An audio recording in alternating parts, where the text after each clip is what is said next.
Our scripture reading today is Luke 7, 1 through 10, and this is when Jesus goes back to his hometown of Capernaum. And it says, after Jesus had finished all of his sayings in the hearing of the people, he entered Capernaum. A centurion there had a slave whom he valued highly and who was ill and close to death. And when he heard about Jesus, he sent some Jewish elders to him, asking him to come and to heal his slave. When they came to Jesus, they appealed to him earnestly, saying, "He is worthy of having you do this for him, for he loves our people, and it is he who built our synagogue for us." And Jesus went with them, but when he was not far from the house, the centurion sent friends to say to him, "Lord, do not trouble yourself, for I am not worthy to have you come under my roof.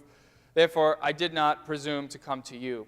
But only speak the word and let my servant be healed, for I am also a man set under authority, with soldiers under me, and I say to one, 'Go,' and he goes, and to another, 'Come,' and he comes, and to my slave, 'Do this,' and the slave does it." When Jesus heard this, he was amazed at him. And turning to the crowd that followed him, he said, "I tell you, not even in Israel have I found such faith." When those who had been sent returned to the house, they found the slave in good health. This is the word of the Lord. So for those of you who might be new or haven't been here for a while, we are doing a sermon series entitled Modern Parables. Each week, we take a parable or a narrative from Jesus' life, and then after reading it, I tell you a story. These stories are fictional, just like the ones that Jesus told during his lifetime, although I'm basing my stories on real people and real events that I'm then transforming around to fit the narrative. And all through Lent, we are reading from Luke's gospel, the narrative that leads us to Jesus' death and resurrection. After each of these stories, I will not give you any explanation as to what I want you to take away. You simply listen to the story and compare it to the narrative, and hopefully that will give you a sense of what I want you to take away from the text and what I think is underneath the text. So, you ready for our story today? All right. Our story today begins at the International Cycling Union headquarters in Agile, Switzerland on May 13th, 2011.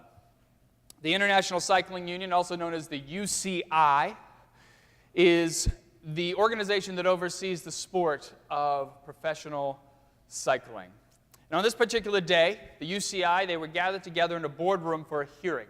This hearing had to do with allegations that the top cyclist in the world at that time, a man by the name of Alberto Martin, a Spaniard, had been using performance-enhancing substances in order to win the 2010 Tour de France. Now, Alberto, as he sat there in the UCI, he was waiting to be called into the boardroom, and he knew that on the other side of that door, there was a mountain of evidence waiting to convict him and destroy the career he had worked so hard to build. Not that he felt particularly bad about using performance-enhancing substances. Everybody on tour used them. What he felt bad about was the fact that he had been caught. It was his fault. He had been sloppy with the use of his drugs, and what had happened is that they had found a unit of blood that was infused with various types of drugs, erythropoietin, otherwise known as EPO, testosterone, human growth hormone, cortisone. They were all in there. All these substances are banned.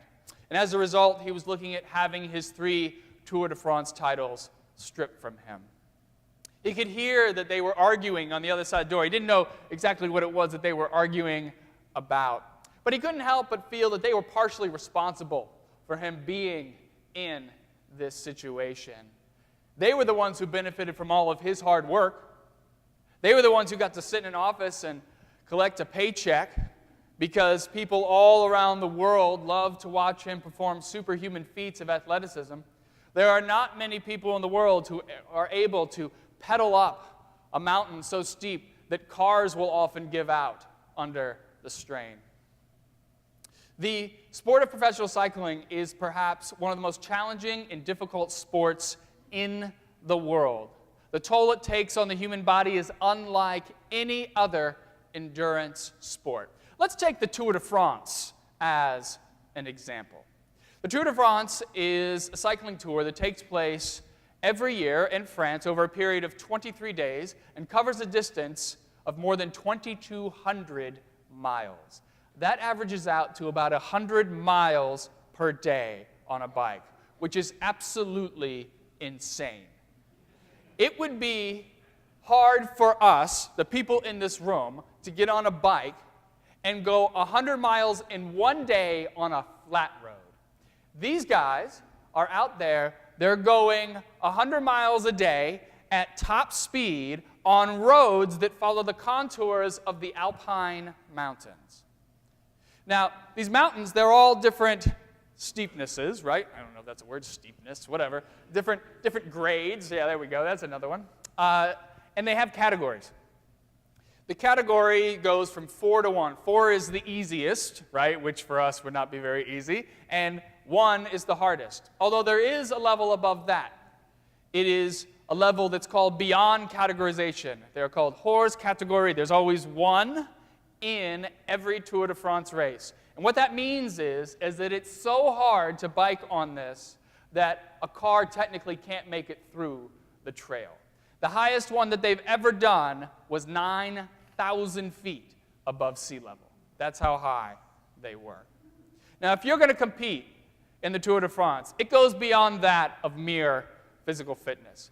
If you're going to be pedaling that hard on mountains that are that steep, you have to have a heart of steel. No doubt about it. And it takes a real toll on the human heart. Let me give you a sense of what happens when you are bicycling that hard for that long.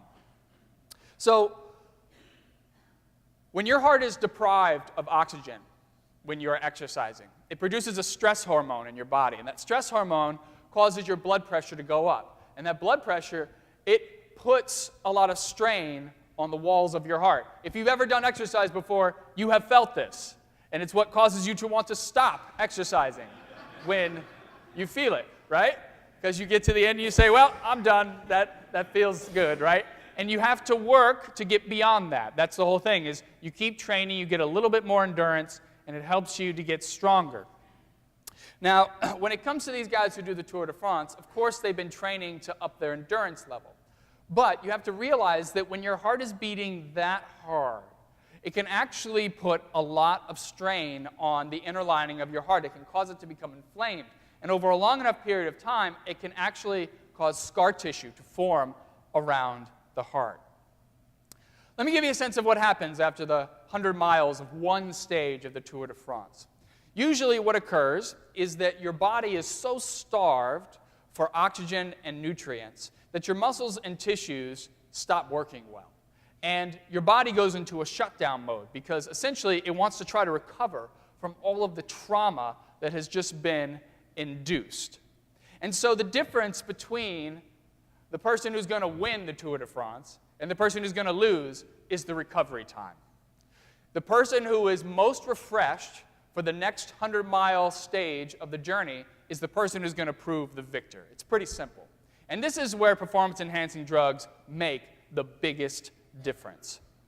You have to understand that performance-enhancing substances, they don't all work the same. They're different depending on who uses them and how you use them. For instance, let's take a football player. A football player, what do they want to do? They want to be strong on a field so they can overpower their opponents. So they're going to use steroids, right? They're going to use steroids. They're going to go to a gym, they're going to use these steroids, and they're going to pump iron to get bigger so that they have more muscles, so that they have explosive power on the field to overcome their opponent. But when it comes to cycling, you don't want to be big and bulky, do you, on a bike, trying to go along? Like, if you're super muscular and you look like Schwarzenegger, that's going to weigh you down, isn't it, right? No, you want to be thin and svelte. You want the muscle you have to work longer. And so you need the right combination of drugs to allow your body to get the necessary nutrients and oxygen that it needs in order to work for an extended period of time. Now, unless you as a biker happen to have an intimate knowledge of human biochemistry, chances are you're going to need a doctor to help you do this. And in the cycling world, there was no better doctor to help you dope than Dr. Michel Ferrari. Now, you might know this guy. You may have heard of him before. Michel Ferrari is the one who helped Lance Armstrong from 1999 to 2005 win an unprecedented 7 Tour de France titles, of which he has been stripped. Now, the reason why Ferrari was so good is because not only did he understand how to work with a biker's biochemistry in order to get the best possible results from the drugs, but he also knew how to cheat the UCI when they would come in and do the drug tests in order to see, were you actually doping in the midst of the competition. And the way that he did this was through blood transfusions. So Alberto, what would happen is he would get finished with a stage of the tour. He'd go either to his bus, sometimes they had to travel, or to his hotel room, and he'd come in and there'd be an IV pole of blood units waiting for him with clean blood. They would transfuse the clean blood into one side, and out the other side, they would take the dirty blood that had all the drugs in it. This way, if he got tested, there would only be clean blood in his system. Then the next day, when they're ready to go back out, they would transfuse the dirty blood back in with the drugs in it, readjust the drug levels, and Alberto would be ready to take off for the next leg of his tour. Amazingly, in 2007, when Alberto won his first Tour de France, he did so without the help of any performance-enhancing substances. At the age of 25, he was in the best shape of his life, genetically gifted beyond just about anyone in the world. He was able to go on those mountains. He had seemingly endless endurance. And he had hopes after winning that first one that he was going to be able to beat Lance Armstrong's record drug-free. He comes back in 2008 to defend his title. And another Spaniard who he knew, a man by the name of Carlos Sastre, gets up there and destroys him. And Carlos, of course, was using performance-enhancing substances. And this is the point at which he felt cheated, because he realized that if it was a head-to-head match between him and Carlos and there were no drugs involved, he would have won no problem. But if he wasn't using the drugs, he couldn't win. And this is when his pride got the better of him, and he gave Ferrari a call. And from the moment that Ferrari started working with him, he was doing great. He was back on top of the cycling world. Won the 2009 Tour de France. Won the 2010 Tour de France. But then something happened during the 2010 tour that he hadn't anticipated. After stage 13, he goes back to his hotel room. There's Ferrari. He's waiting with all of the IVs, with the blood units, and they're doing the transfusion. And Ferrari gives him a sedative in order to help him sleep. And then Ferrari leaves. He goes out to his van to grab something. And in the midst of this, the chambermaid comes in and asks Alberto, "Can I take any trash out of your room? Do you have anything?" And the sedative had started to kick in, and he pointed to a bag, the wrong bag. And it happened to be a bag that had some of the dirty blood in it, the blood with drugs in it. So she takes it, she leaves. Now, what he didn't know is that the UCI had become suspicious that he was working with Ferrari, and so they had said to all the managers of these hotels where he was staying, "We want you to save all the trash that's in his room. Do not throw it away." And so they had exactly what they needed. They had one of the bags of blood. It had all of the drugs in it, more than enough evidence to convict. And he was thinking back on this when he was sitting at UCI headquarters, and he was thinking if he had just pointed to a different bag, he wouldn't be in this situation. Well, they call him into the room. He comes in, he sits down next to his lawyer, and the chairman of the board begins speaking to him. He says, "You know very well that we have more than enough evidence to convict you with this. You know that we took that from the hotel, and we know that it's not worth your time to even contest the charges. So we're willing to offer you a deal. If you give us everything you know about Ferrari and his connection with Armstrong, then we're going to give you a lesser fine. What we'll do is we'll strip you of your 2010 Tour de France win and give you a 2-year suspension.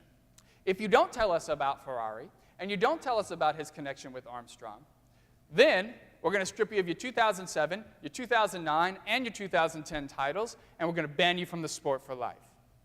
Now, clearly, after hearing this, he knew they were more concerned about Armstrong than they were about him. And so his lawyer leans over and he says, "Take the deal." So for the next 6 days, he's deposed, and he's giving testimony about Ferrari, how he does the drugs, how he brings them in, how he's able to cheat all of the tests. Then he talks about what he knows about the connection with Armstrong. After the 6 days, he gets on a plane and he flies back to Madrid. Now, while he's in the air, the UCI holds a press conference, and they talk about the sanctions that have been posed against Alberto. When Alberto lands, he's got 6 messages on his phone. The first 5 are from his sponsors, saying that they're dropping him. The last one is from his teammate, saying that when he's done with the 2-year suspension, he's not welcome back on the team. Alberto had become a pariah in the sport of cycling. Nobody wanted to touch him. So for the next 2 years during his suspension, he's determined that he's going to get back on top. He's training. He's doing the best that he can. He's going out there and he's trying to stay in top physical condition. And his agent is calling around. He figures there's got to be some team in Europe that's willing to take him.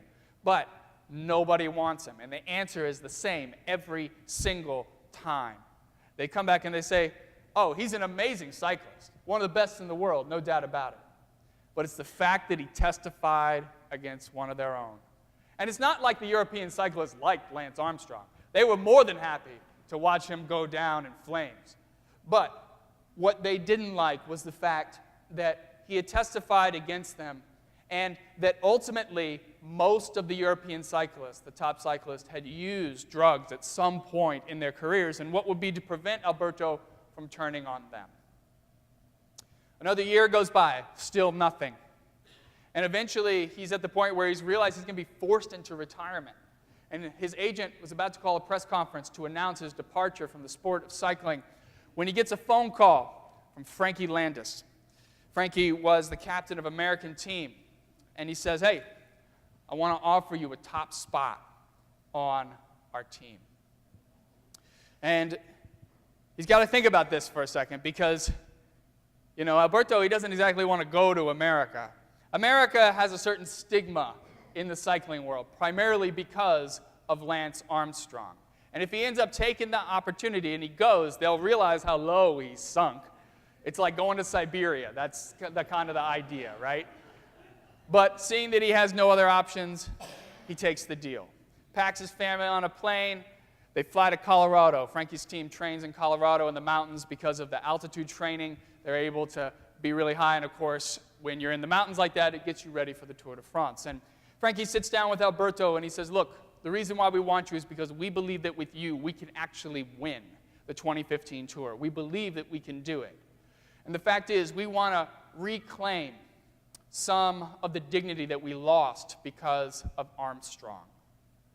So we want you to do your best, and we want you to come back, and we want you to make this happen for us. And this was big, because when Alberto saw this, he realized, well, this was a chance for him to reclaim some of his respect, some of his dignity, and he could help the Americans along the way. So he begins training with them. And from the beginning, he feels sluggish. He's not quite where he should be. He's in the middle of the pack, or he's falling behind. And at first, he thinks, well, maybe this is because of the climate. He's not used to being in that altitude. He's used to training in Spain. And so he's wondering, well, maybe I just need to get used to it. I'm not used to the winters and the summers and how it all works. And then eventually, he realized, no, it's not the climate. There's something else going on. So he goes to a doctor. They perform dozens of tests. And they come back and they tell him that what they've detected is that on the inner lining of his heart, there's some scar tissue forming there. And they estimated that the reason why was because in the 2009 and 2010, when he was doping, Ferrari gave him drugs that allowed his heart to work so hard that it had caused that scarring to form. And now that it was about 5 years later, that scar tissue was starting to harden, and it was preventing his heart from oxygenating his blood at peak capacity. So Alberto, he goes to Frankie, and he tells him the bad news, and he says, look, I'm just not going to be of any use to you. With this condition, I just don't know if I'm going to be able to keep up with everybody. He goes, but if you let me use some kind of performance-enhancing drugs, I could probably do it. And Frankie was livid. He was like, no, under no circumstances will you nor anyone else on this team use any kind of drugs. We are trying to get out from underneath the shadow of Lance Armstrong. And if there is even a hint of impropriety, then we're not going to be able to gain back a lot of the respect that we are trying to restore, the faith we're trying to restore in the American public in the eyes of cycling. And so, he says, if you really need to use drugs. If you feel that way, then we'll cancel your contract. But I want to tell you that I brought you here because I believe in you. You won the 2007 Tour de France without any drugs at all, and you can do it again. You are one of the most, if not the most genetically gifted biker in the world. But the fact is, you got to believe in yourself, and you have to train, and you have to believe that you can do this. You can do it again. You are still among the top bikers in the world, even with this medical condition. The question is, are you willing to work hard, and are you willing to try to make this happen? And Alberto, he was just really in shambles over this. And he said, I just don't think I can do this. I'm sorry. And Frankie says, well, how about this? I believe in you. So can we start with that as the foundation and build from there? He says, all right, fine, we can try. So they go out and they start training. They have 8 months to the tour. And for the first 3 months, Alberto just looks horrible. He's last on almost all of their rides. It doesn't matter whether it's a sprint, endurance, a mountain climb, he's just not with them. And every day he's going to Frankie and he's saying, I just want to quit. I don't think I can do this. And he says, just keep trying, I believe in you. 5 months out, they are going to have a session with a sports mechanics expert.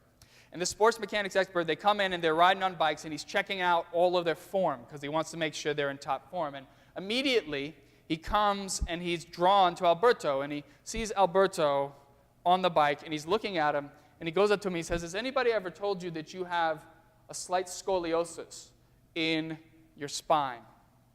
And that it's starting to become worse with age.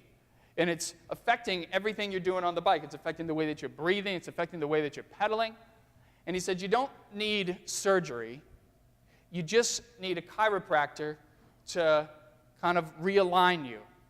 And that should probably help. So Alberto, he goes to the chiropractor. You know how they crack your neck and all that stuff. So, they crack your neck. He gets into alignment. And he goes out there and he starts training. And it's like he's a totally new biker. He's got his energy back. He's getting the oxygen into his body.